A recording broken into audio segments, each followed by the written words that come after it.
The adult beverages are poured. The kids are asleep. Welcome to New Dad Gaming, a show about fatherhood, gaming, and new fathers figuring out their gaming lives.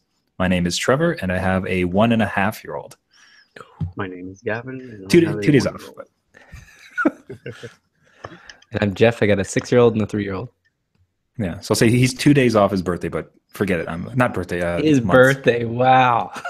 Yeah. 2 days off, but I'm calling it. It's. I messed it up on an insurance form. I actually said he was like born in 2016. I don't know where my head was. It's just like my wife is reviewing it. She's like, 2016. Really? He's 6 months old. Like, oh god, just damn. Oh. Gentlemen, how was your week in fatherhood and gaming? Mine was good. Baby's doing well, running around, getting into stuff. We have a local community center with like an open play time, so we've taken her there a couple times this week. Now that she's a little bit older and her nap schedule allows for it. So yeah, you go, you sign in, and you set her down. It's just a room full of kids and toys, and she just goes nuts. And it's great. She likes pushing this little stroller. She likes pushing things with wheels. Doesn't matter what it is, but there's one particular stroller she loves. That bodes well for you in your future when you're wheelchair bound. Yeah, exactly. She has rammed into a couple children and parents, but how much force can she really exert? So yeah, that's been a lot of fun. She's doing well. As far as gaming goes, playing a little bit of Uncharted. And actually, I got to a point in it where I'm like, okay, yeah, I understand now about that whole the violence level and the juxtaposition it plays with the narrative and character arc. And what's actually kind of interesting is I've also been playing Mafia 3, and that one has some very, very violent takedowns, but it fits narratively because you have a Vietnam War vet out on a quest for blood-soaked revenge. But what's interesting is before the quest for blood-soaked revenge, he would just sort of pistol whip somebody unconscious, like just clock them in the back of the head, nice and clean, and down they go. And I'm like, wait a second, like yeah, that fit really well there, but you know, Nathan Drake should be doing more stuff like that. Like if you stealth attack somebody, like choke them out, or like, you know, drag them to the ground and give them a good finishing punch. It's that stock of salary crack that I think is a little much. He's a little bit too much like Joel from Last of Us in regards to how he dispatches enemies. Brutally. Yeah, exactly. It's just with no remorse. spine cracking. So yeah, to return to a point from previous weeks, yeah, I got to that point where I do agree. It's a little much. Especially in conjunction and playing another game where it's supposed to be really violent and is actually a less violent option. I was like, okay, it's interesting how this game, which should be able to just fully embrace violence with no real sense of restraint, that they sort of did focus restraint. And actually, there's an option in the options menu where you can take his takedowns back to the pre-revenge ones, which are just like chokeouts and pistol whips and stuff, which I think is also really nice too for people who are like, oh, well, I want to take down enemies quietly, but I don't always want to surgically remove their windpipe with my combat. But yeah, anyway, so that's my take on the. And as far as Mafia 3 goes, I'm really enjoying it. It's a fun game. Narratively, it's beautiful. It's really, really interesting story. How's the session length on Mafia 3? Yeah. It's good. Yeah, lots of checkpoints. So I can pick up, put down. So it's very dad friendly. Keep the volume down though for the little one. She'll learn some. Nap time gaming. Yeah, nap time gaming. Sure. Yeah, it's good. One, I think, grievance I have against it, which hopefully will get patched out, is it felt a little rushed. There's some graphical glitches and stuff with like shaders and that and lighting. So like you'll go in and like the way that the textures are handling lighting, they just sort of shudder and blink and do weird things. Just these kind of optical glitches, which is too bad because like you can tell it's just a matter of it didn't spend enough time in the oven. But I think sometimes with the industry it can be very rushed too much. So, but aside from those, which could get buffed out, I'm still really impressed with it. It's not ruining my experience. It's just one of those things that like, oh, I remember the second one being a little bit more uh, finalized in regards to the back end stuff. Um, but the story in this one is so far very satisfying. Time period's great, music's fun, so I recommend it. Nice. Yeah. Jeff, yourself? For myself, in terms of fatherhood, I lugged the kids downtown Toronto to the One of a Kind show.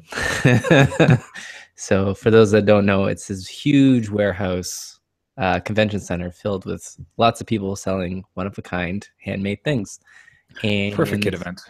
yeah, we've gone before in the stroller. So I was kind of anticipating, it being a little bit busy. But apparently the Grey Cup was also on, which is, again, Canadian Football Championship. It was right next door on BMO Field. So it was a little bit packed in terms of parking and people. But the kids made it well. Yeah, it was a little nuts. That goes with two. Like, I didn't know. I had no idea. I got there and people were selling stuff and it smelled like hot dogs. And I was like, I don't know what's going on. Found out later when I got home. I'm like, oh, Grey Cup. That makes sense. But the kids actually had a sad statement about the CFL. Yeah, it was a Grey Cup. No one watches it. Super what now? I don't know.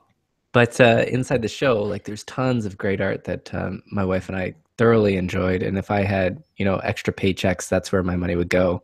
Just the stuff that's there is awesome. But the kids were entertained taking everyone's business cards. So thank God for Pokemon, because they had to collect them all. Like, it was like they had to go from vendor to vendor and take each ask for their business card. So I made them ask and explain what they did, and then they got a business card out of it. So it was a fun game for them. It kept them entertained until things fell apart a few hours later. But no, it was a good experience. So if you're gonna do it, just make a game out of it. That's my advice. That's my dad's advice. Otherwise you wouldn't survive, or just don't take them. Whatever. In terms of gaming, though, I participated in not only the Steam Autumn sale, but the Black Friday PSN PlayStation sales.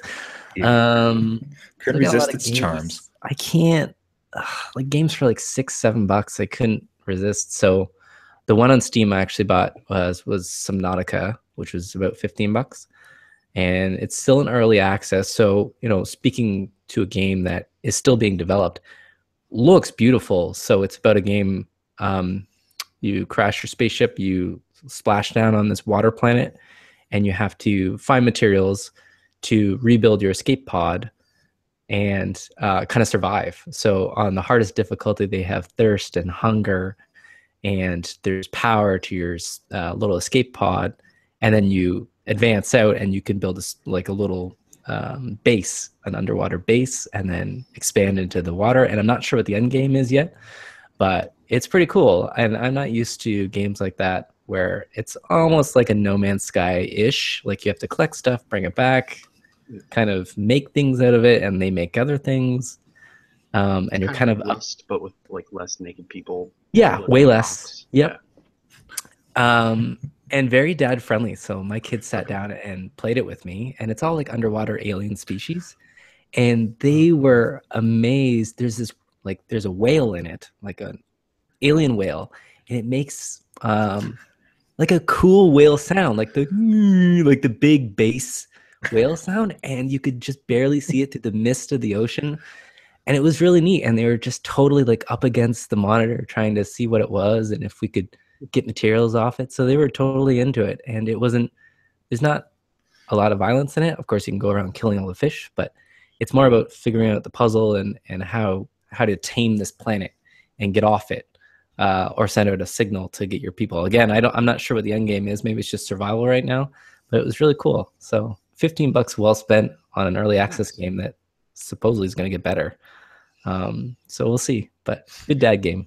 For sure. Now, it being a PC one, was it fairly demanding as far as specs go, or is it pretty? Well, I'm running it on my Mac, so it works on a Mac. So no. So no. The answer is no. It looks great. The frame rate can hiccup once in a while, but it's really well optimized. I was surprised. So it wanted to run in like 5K mode or something, and it was just not having a good time. So I put down the resolution a little bit, and the initial load is about 2-3 minutes. So that's not dad friendly. Like it's a 3-minute load until you get into the game, but after that you're set. So it's good. It sounds like it runs splendidly on a PC. Yeah, no, for sure. Like all the extra graphic power you got going. I'm just running on my own lonely Mac here. So no, it's good. It's a good one. So I highly recommend that one. It's cheap. Nice. Good experience. Yeah. No, in fact, I bought it per your recommendation, because especially how you had described it as, jonesing for a No Man's Sky experience, which is something we'll discuss in a bit. But now during your update here, did you want to cover the beautiful greenery that happens to be behind you, or more specifically, I think we can move on to a section we call "Be a Dad, Ask a Dad," or however we want to phrase it. Specifically, I think Gavin had a question with your Christmas tree behind you. I did. We're about to put ours up probably next week, and I see you have a lovely tree that is upright, which is so not set on fire. Last year, our baby was not mobile yet; like she was just still crawling around at best. But this year, she is fast and likes grabbing things and interacting with things. Do you have any tips in regards to keeping them from climbing the tree? Yes. So how we did it for my kids is our tree looked quite different when they were younger and toddlers and grabbing stuff where they're not so sure, what they're doing is wrong, and you don't want to like yell at them all the time. Like, once in a while, like, don't touch the tree. That would be great.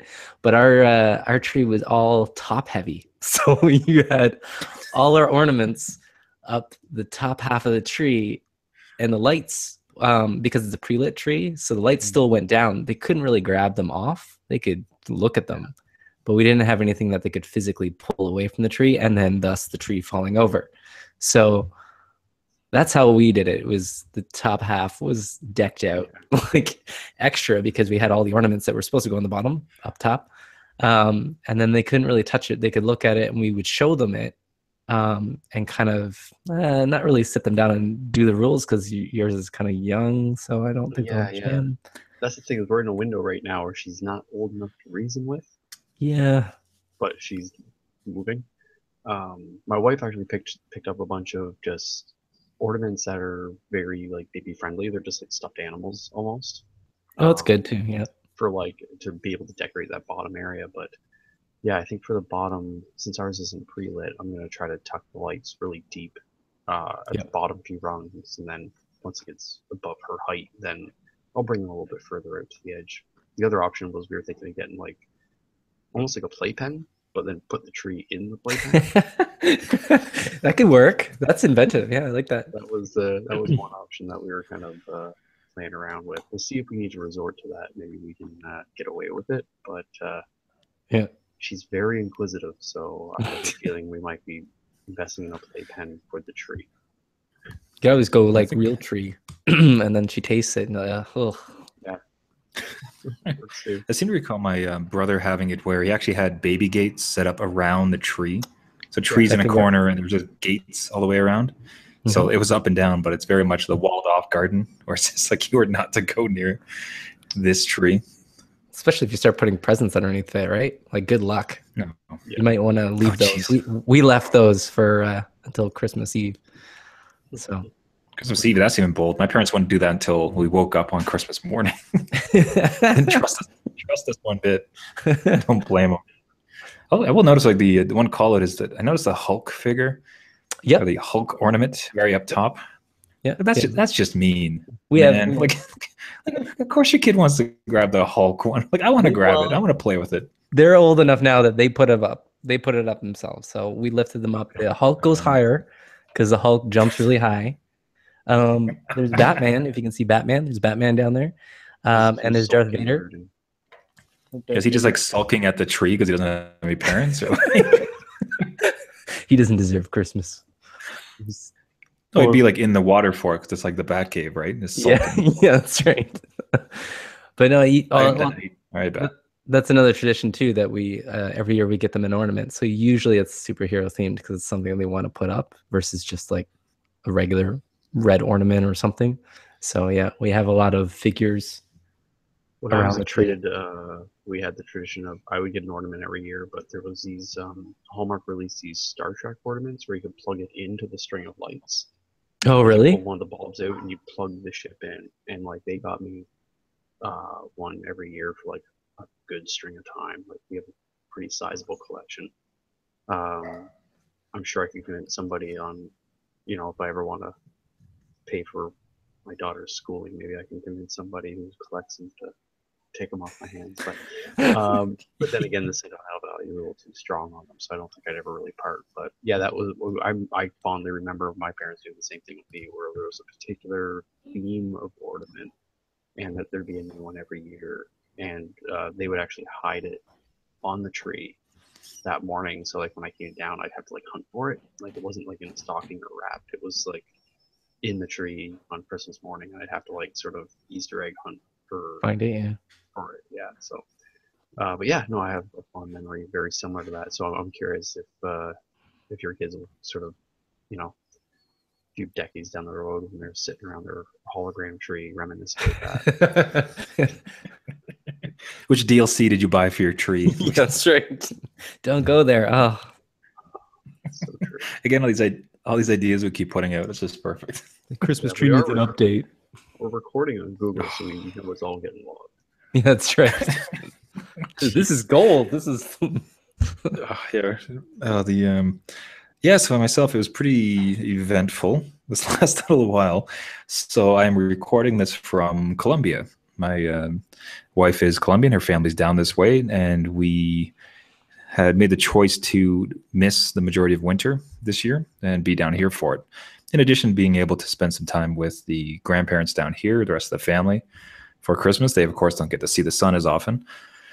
And no, son. They don't see my son that often. So it all came together. And I think with what we went through last winter with the postpartum depression as well, and it was just going to make for a good year to be out of winter, because that tends to be very hard on my wife, understandably, coming from Colombia, such a warm and wonderful place.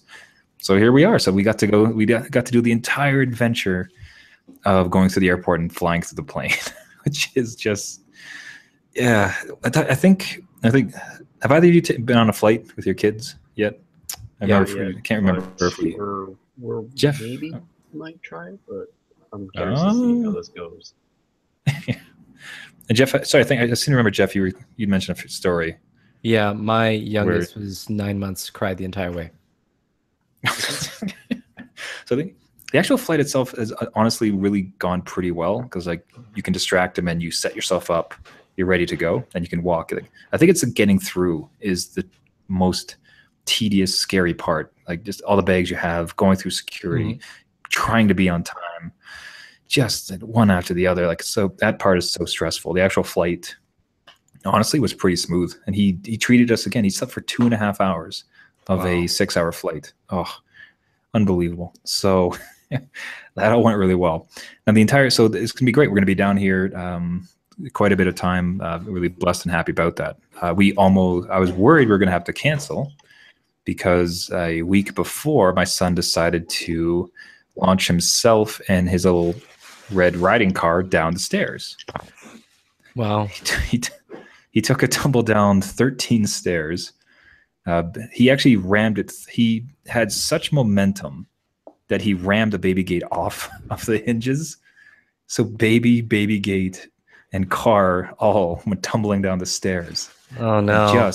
Just smacked. So it was pretty traumatic from our side, but we bring him to the hospital. They brought us right through. It was remarkable how fast we got through. With that type of trauma, they just want to be right on it. Thorough exam, everything looked good. They kept us for some observation, but they sent us home, let's say, in like 2 or 3 hours.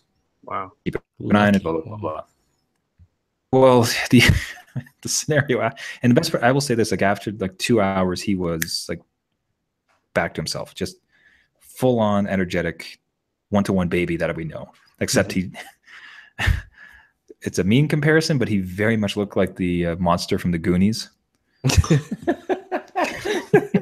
his head on the one side was so. That's the dude. I kept yelling that at him because it was hilarious. Because his one side was so swollen that his ear like looked like it was like at the level of his mouth. It was shoved down so far and going sideways. In other words, this huge like welt on his head. It was. Oh, I have pictures I don't want to look at. So, anyways, everything goes fine. He's acting like a champ. Next day, wakes up again. He's doing great. Maybe a little bit swollen. And we, per the advice of the doctor, we sent him to daycare. We pick him up from daycare, and the swelling is actually really increased to a point where we're not comfortable with it. And the daycare recommends we go to Sick Kids, the hospital in Toronto dedicated to children. And at this point, now we spend 30 hours in the hospital. It's funny because God bless them, they did great work at, I don't know how difficult their job is and everything, but I swear they just, some parts of it, they really don't seem to know how kids work. Or it's like, okay, great, we just got to give them this. Could you just hold them steady for 3 hours? Yeah. And it's just, it's like, what? Have you never talked to a toddler? This kid's 1.5. And it's like, this kid's a 1.5 and he acts like he's on Red Bull all the time. There's no chance he will stay still. That's torture. So we're just running through. We end up doing a CT scan. So I got these photos. It ended up being a skull fracture. Wow. And it's going like right like down, this big old one. But again, they come in, they say, oh, it's a relatively minor one, to which we regard as if no, it's not. That's crazy. Minor? Yeah. But to what they had said, I guess from what they see, it's pretty minor, and they're built for it. The line of the entire event was, kids do this thing, and within a couple hours they'll be fine. They'll totally heal, no issue. If you or I took this fall, it's likely we would have died. Wow. They told you that? That was their line. It's just like, look, kids are very resilient. Like, they're built for this, and because of the way their skulls are, they can totally bounce back with this. You or me, we're gonna have a hard time recovering from this fall. And it makes you think. It's just wow. Well, anyway, so we were additionally you see, like you hear about like old, like elderly people slip on ice and fall. Yeah, and it's like boom, hip is like a saltine, just explodes. But like, such a good description. Yeah. It's perfect. That's like Nathan Drake graphic. It's perfect. Yeah, but when you have like, I remember when I was a kid, the baseball diamond in our schoolyard would freeze over every winter, and all the kids would play this game called Slide Trip, where everybody's standing on the ice and everybody would try to slide trip each other on the ice. You just run. I love it. Just run slide like you were stealing a base, and just slide tackle whoever wasn't paying attention. So it was always a surprise. And there's just kids like falling hard on frozen, rock hard ice. You just hear like crunch, crunch, crunch, crunch, crunch. Nobody hurt. Everybody's fine. They're bouncing off the ice. But it's like if you had like an old age home play this game, like they would all be just like hospitalized. These like, corpses. It's crazy the resilience of like when we're first born. Like they always say like, oh, babies bounce. And you're like, that's just a silly rhyme that people say to make themselves feel better. But it's like, no, there's actually some science behind it. They're pretty sturdy little things where it's like, if my frail frame went through any of that, it's like, if I put my body through what it went through when I was a kid, I would not be able to move.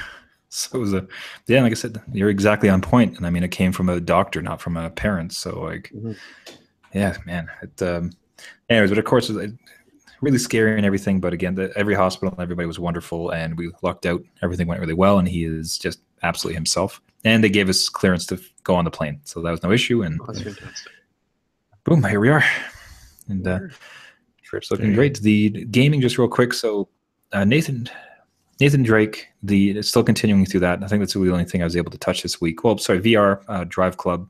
Funny with the VR thing, it is the only back to, just because it's sessionable, because I'm going to have really small amounts of time, and I know I can get in, race, get out, and be done with it. There was a great Black Friday sale for a game called Bound, which I'm really interested in. We'll see. I'm otherwise Nathan Drake, and the thing that's bothering me at the moment, getting past the violence, is now a lot of the puzzles just seem like other less astute people could just stumble upon the answer. Specifically, there's one, and it's not too much of a spoiler, but there's like 20 arrows, and you do puzzles and you keep finding new arrows, and there's another arrow, and it leads to an open cave on the one side of an island.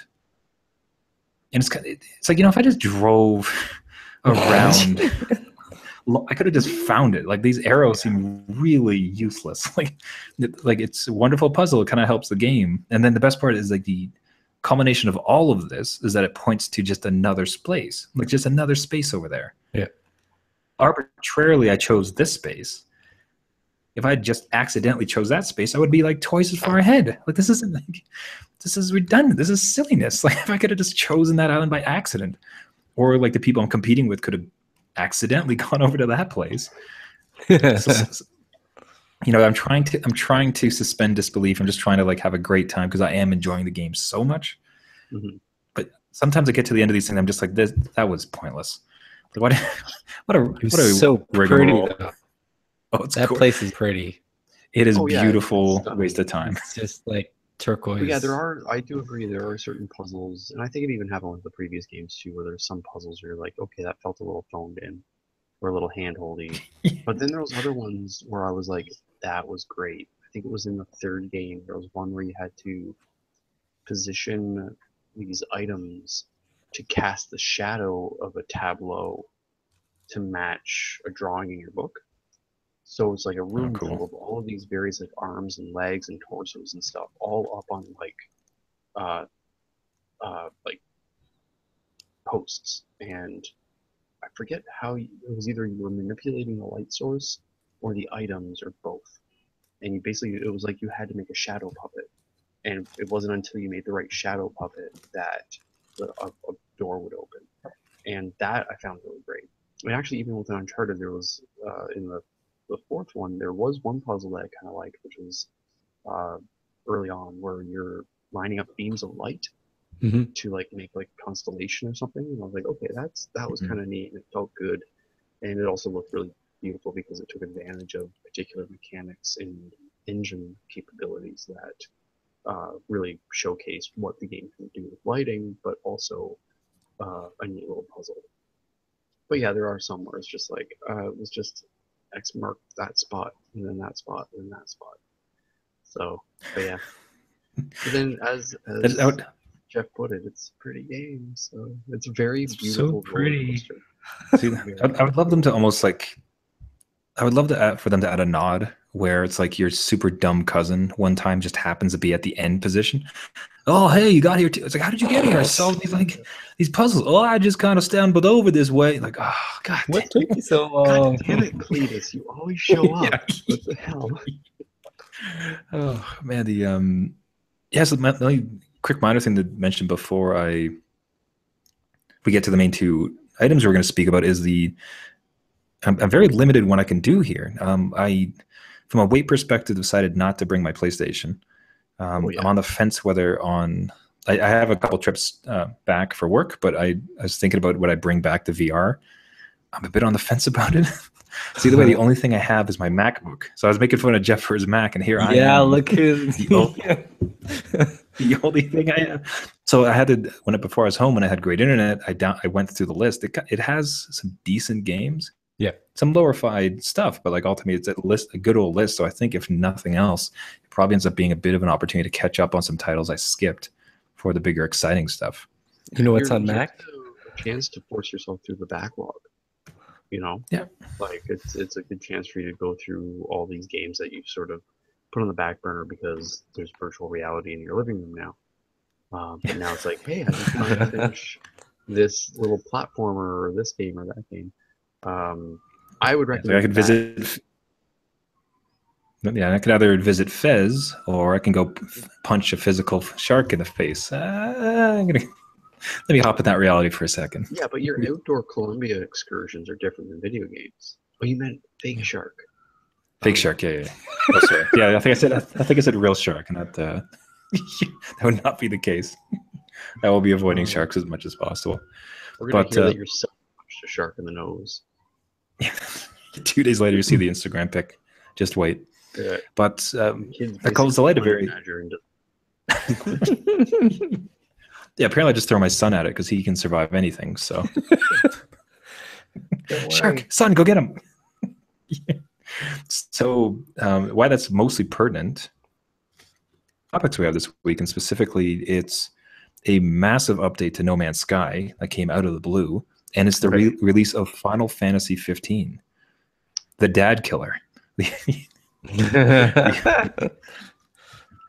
So so to go in order, I suppose if we talk about No Man's Sky, did you guys have any? I know I'm the only one that owns it, I believe. Did you guys have any thoughts on it, or? It's piqued my curiosity, like reading about the update. Like I commend the developers for just understanding that the PR nightmare that they had sort of found themselves in was irretrievable. So to just like go radio silent, put their heads down, and get some work done. And I've been hearing great things about those who have been delving into it. So it sort of confirms my initial suspicions, which like No Man's Sky is very much like other procedural games. Minecraft now is not even close to what it was when it first came out. Like it was entirely different. The only difference is that when Minecraft first came out, there wasn't a campaign or marketing push saying a bunch of stuff about it. They just released it. So the public was more receptive to it, and then they're more receptive to the additions and the patches and stuff because you realize like this is an ever-growing game. It's not like an Uncharted where game is done, we put a bow on it, everybody enjoy. This is it. Like it's a far more malleable means of entertainment, I guess is a way of sort of describing it. So unfortunately No Man's Sky is due to some maybe not entirely choice decisions in regards to marketing. They left themselves in a bad spot. Had they been a little bit quieter in the marketing or not forced to promise certain things, or they had just been like, here's what the game looks like, and just left it like mystery, like just J.J. Abrams it and like leave it a big mystery box, that might have been better to their advantage. That said, though, this patch, it's definitely piqued my interest because there's some things addressed in it that I'm like, ooh, well, I'm happy with that. It sounds like these play sessions are better. So I'm curious about it. And I think I'm leaning more towards PC because I think it's a good sort of game where if my wife's in the middle of a movie and I just want to kill some time until she's done watching the movie, it's something I can play on the computer without having to like, we just have the one TV because we're not Rockefellers. So,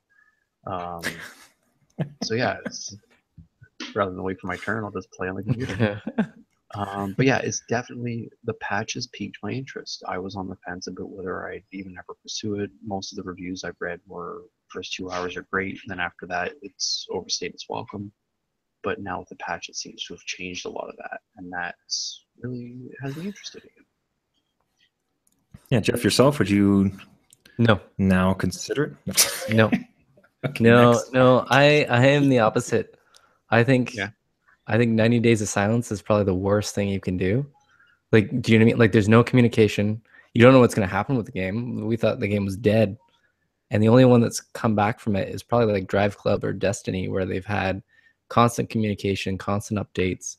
And Drive Club's awesome now. Like, they promised the world and they launched with nothing, like half the game that they were supposed to have.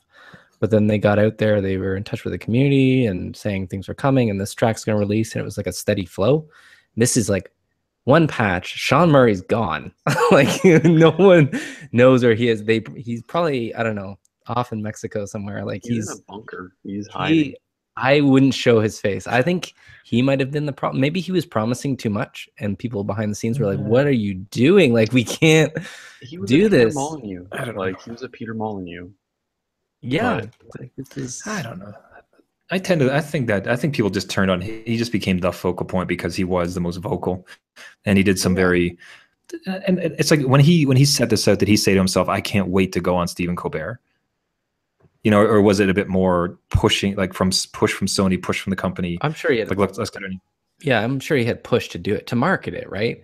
But when you Yeah. like So say can't ever find a player and then people do it like within an hour and you're like, Yeah. like and then yeah, leave it. but I think it I was don't his. But Well, I the think that's the you difference know when too, he is went, that like the Molyneux thing, like he would promise all these things, like what was the one a lot of quotes about love. It's like this game is going to teach you love or help you yeah. experience love and all this stuff. It's like as a dog, you played fetch. It was great. It was fun, but that's all it was.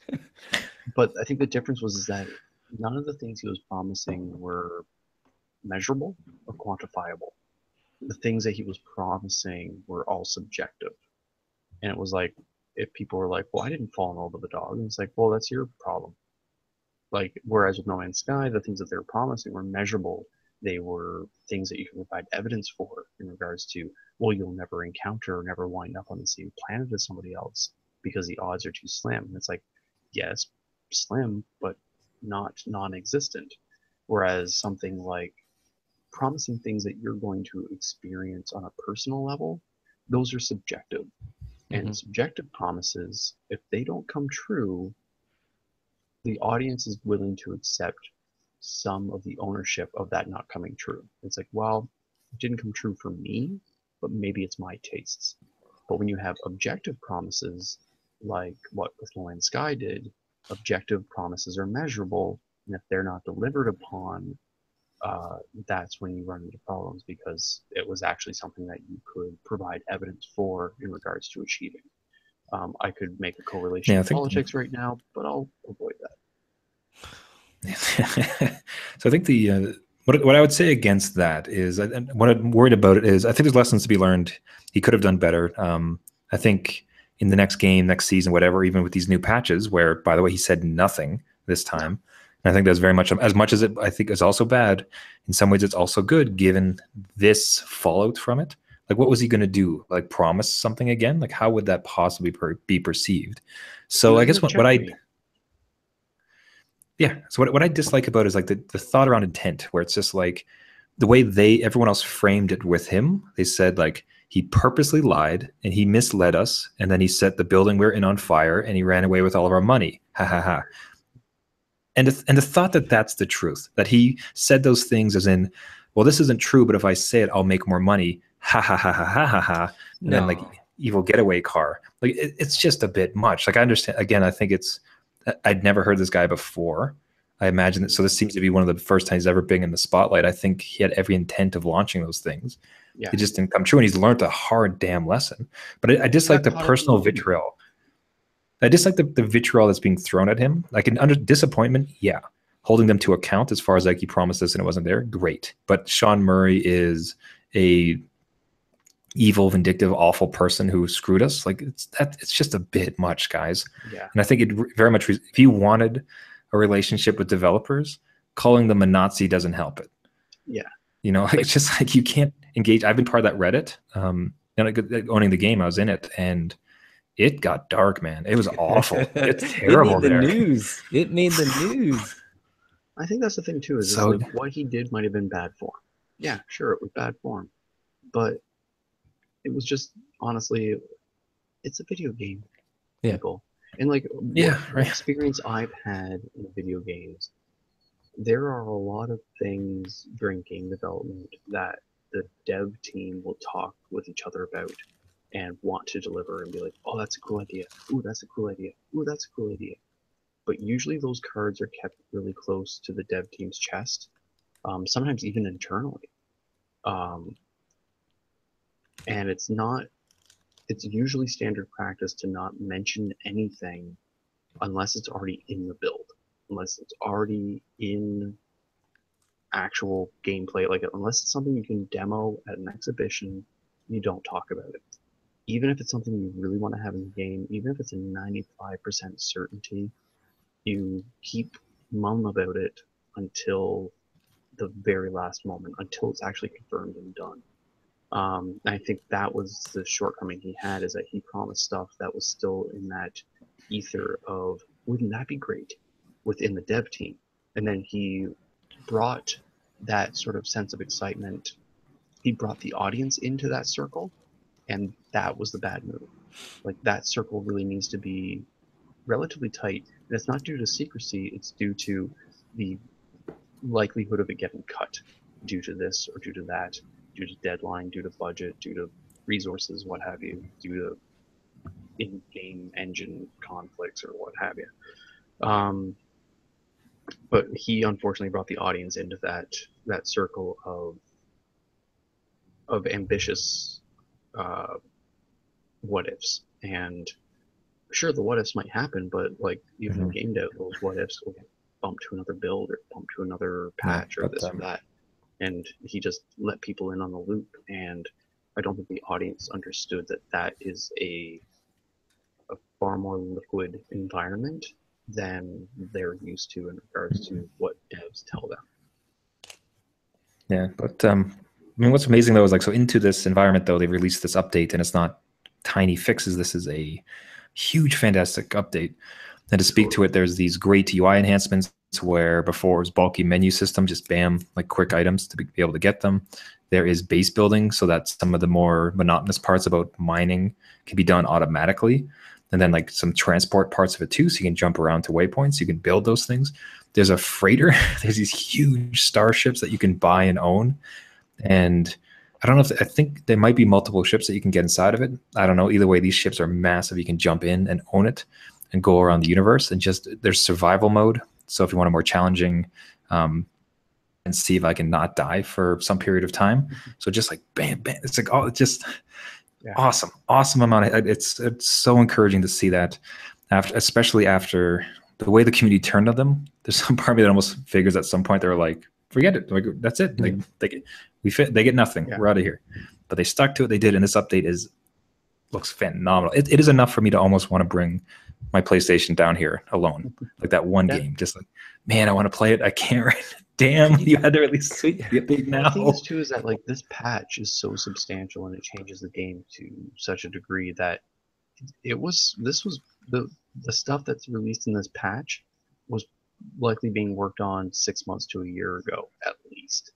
Like the stuff in this isn't just like this isn't just a band-aid that they put on due to the flack they received this summer. This is stuff that was already in the mix. It was just it didn't meet the August deadline, and I think sometimes those deadlines can be like with Mafia 3. Like there's a lot of graphical glitches that are happening in my personal gameplay where I'm like, that stuff could have gotten ironed out had you pushed your window, but unfortunately sometimes there's other demands at play that prevent that. And I think No Man's Sky suffered a bit for that in combination with some lofty promises. And the great story. I hope they do another one in 3 or 4 months and just hits keep coming. This can turn into a Minecraft. Exactly. The Minecraft is space. Procedural game. So like you have this thing that's supposed to be ever growing and changing and variable. Like it's gonna constantly get tweaked. This isn't just an Assassin's Creed where it gets released and you enjoy it and then you move on to the next one. Like this is something that's long term.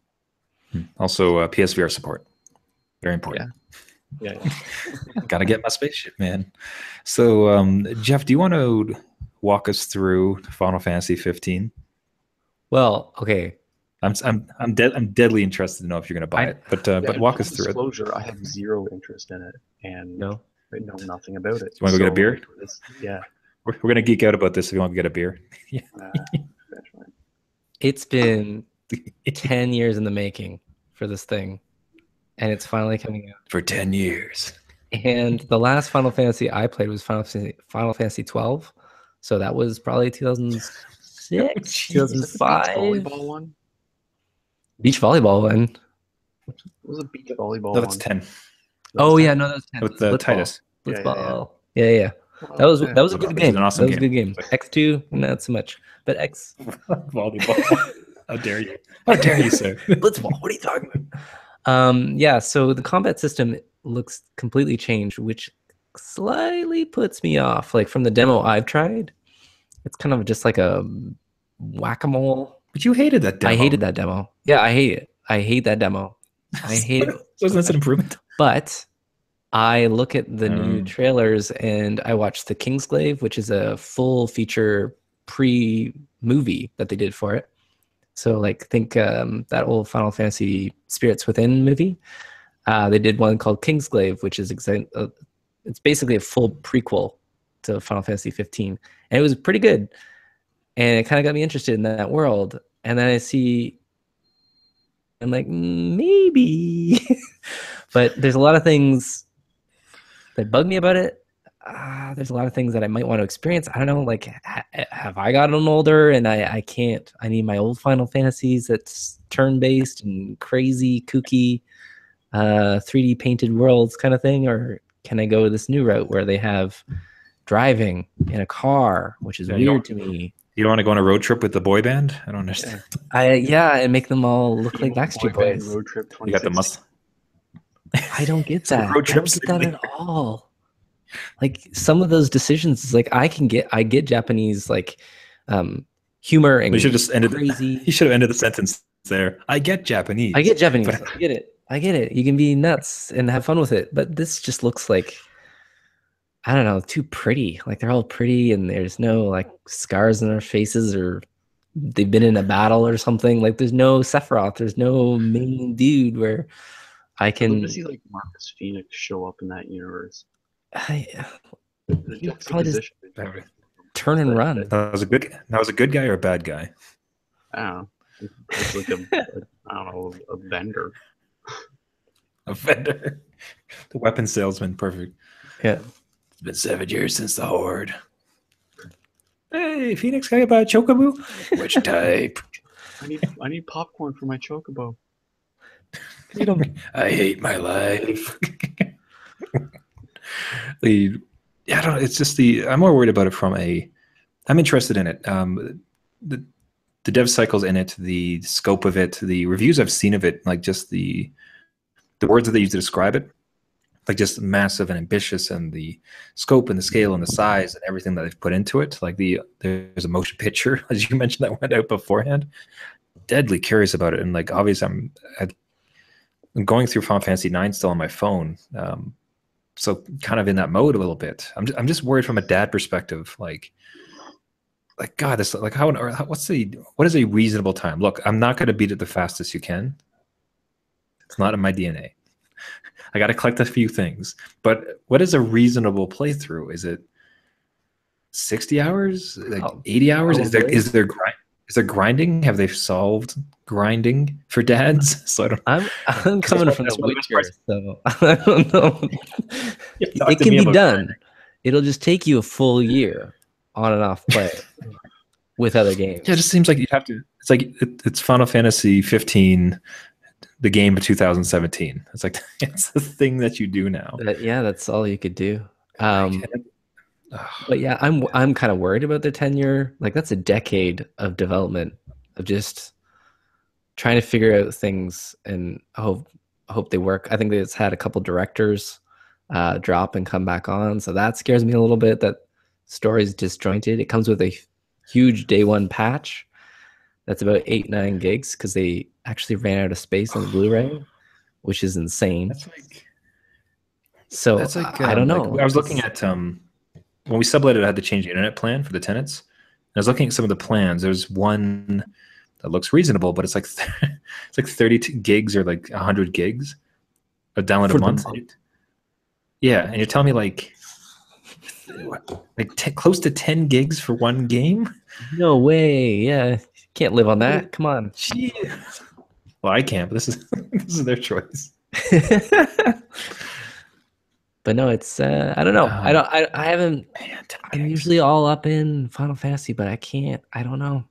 I'm on the fence. So the most curious. This is so curious because I would love to dive into whether this is old Jeff, like, as in you're on the porch yelling at them, or this is just this particular version of Final Fantasy where you're just, I can't do this one. Like they released Final Fantasy 12-esque version, like a different one of a game, like the old Final Fantasies. Yeah. And that comes out, and then is Jeff excited, or is it still just like, I ain't got time for this? I don't know. I should get it just to yell at it. Why are you guys so pretty? Come on. From your porch. Yeah, I was pretty once. Hey, you Not kids. myself chocobo feed. Yeah, so Yeah, I don't know. Maybe much like a No Man's Sky, maybe it's a wait and see a little bit to more reactions, more playthroughs. Like if you see a boss battle, maybe you'll get call it. Yeah. We can write this out here. My call it would be that at some point you're going to see a video and you're going to watch it and be like, oh no, okay, now I need this game. Yeah, probably. That'll probably happen. There's going to be some YouTuber plays through this boss level and you're just like, oh no, now I have to buy this thing. It's done. Probably. You probably called it. We'll see. Christmas is coming up. We'll see if I get it. I'm not sure. Man. It's gonna hurt That's a no for you, Gavin. Yeah, I don't know. Like old Final Fantasy games, like I think Final Fantasy VII or older. Those ones appealed to me, but there was a certain, I don't know, maybe as I got older, I just sort of like, that's all right, that's cool. But there is a certain quirkiness to Japanese games and Japanese RPGs that sometimes I find hard to hurdle. The same with like the Yakuza series, which I hear is amazing. Mm-hmm. I hear really great things about it. But there's just this certain stylistic element to those games that I find hard to. Maybe I'm too Western, and I will. You don't get Japanese like Jeff. I get it. Yeah, and it's like it's not the fault of the work. It's more just like the audience. It totally, and it's like I just sometimes don't feel like I'm the audience for it. It's the same as like I do enjoy anime, but the amount of anime I enjoy is very limited. Like it's something where I don't dive into that genre as much as other people I know who love it, and they're just like everything. They're just like there's so many different facets and branches of that genre that they just absolutely engorge themselves on and love it, and hats off to them. But like my tastes personally sort of limit me in delving into it. That might change over time, but as far as this next Final Fantasy game, there's not really anything about it narratively that intrigues me. Visually, it's impressive. Graphically, like the lighting and the color and everything is great. Some of those larger creatures are very impressive, but the gameplay that I've seen in regards to how you interact with those creatures just doesn't quite tickle my fancy. But that's totally a me thing. Like I'm hoping that the game delivers on the people who are really anticipating it. Because I know what it's like to wait for something for that long, and then finally get to play it. And hopefully, it's a good experience for them. Because there are a lot of things about it. I'm like, that's great. It's the same thing with Metal Gear. Like there are certain Metal Gear games that I really really like, but there's certain aspects of Metal Gear games sometimes where I'm like, oh, that's just silly. But that's this certain quirk that I don't think it's like a sense of humor. Like some people like certain comedians and some people like other comedians, and it has nothing to do with whether their jokes are funny. It just has to do with the person's taste.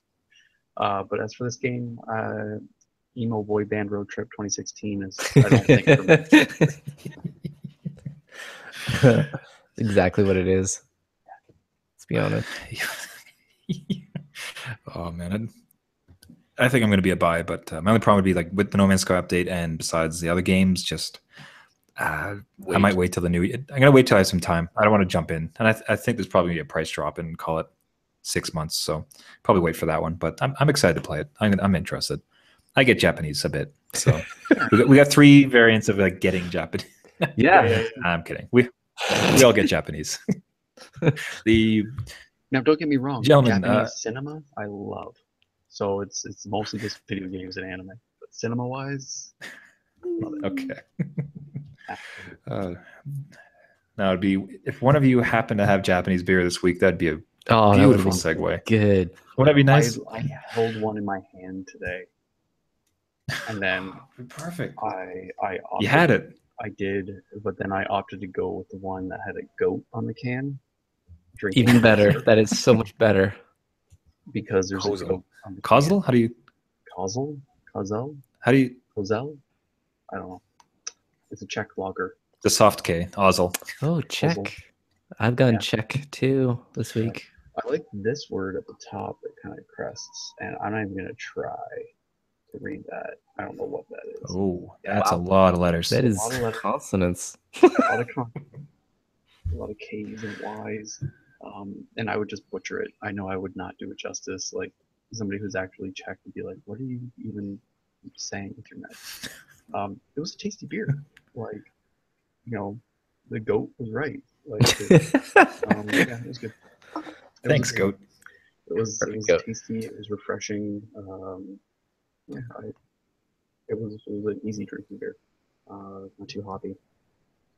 Yeah, I liked it.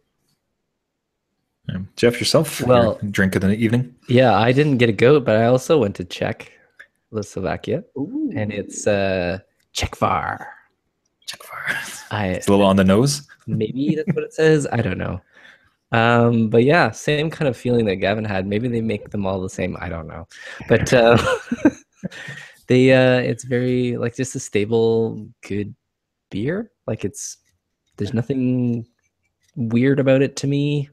It's just a good, stable, refreshing beer. I'll take it again if I needed to, but I might forget about it because it doesn't hang on to me. So, but no, it's good, and I can say the name Czechvar. I wish I had a goat. You're envious of the goat. So for myself, almost obviously, I choose a Club Columbia. I love that can. It's such a squishy can. It is a pretty can, I'll tell you that, with the red and the design there on the top, the pattern. Yeah. Very beautiful stuff. It's actually improved in previous years. So this is the Roja, or red. So red lager. They actually put it in English. I didn't notice that before. Red lager besides Roja.